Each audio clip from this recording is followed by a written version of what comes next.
Welcome to the No Swear Gamers Mount Rushmore series, where I take a topic and give you my top 4 choices to put on a mythical Mount Rushmore.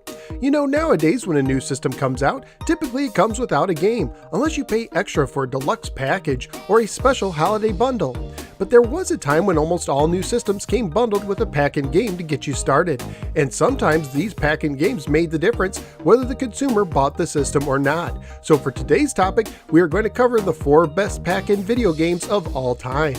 For this list, I'm selecting pack-in games which helped establish their respective systems the most. Let's start with the Super Mario Bros. Duck Hunt Combo cartridge. Packaged with the NES action set, this cartridge contained not one but 2 of the most beloved games of all time. You could argue that Duck Hunt established the NES Zapper on its own and paved the way for future light gun games, not just for the NES but for other systems as well. And not only did a lot of people buy the NES initially to play Super Mario Bros., but it also helped re-establish home video games after the video game crash that preceded the NES.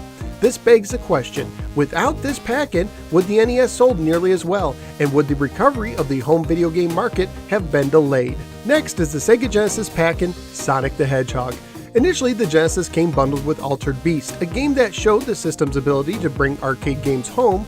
I mean, who didn't dig the "Rise from your grave" voice? But it wasn't exactly a huge system seller. But when Sonic took its place, the Genesis began to sell like hotcakes, making it the clear early leader of the 16-bit generation and the first system to break Nintendo's stranglehold on the home video game market. Next is Tetris for the Nintendo Game Boy. With the popularity of the NES, there was little doubt kids would beg their parents for the new portable. But the stroke of genius with including Tetris was its ability to draw in adults who previously saw video games as kiddie toys.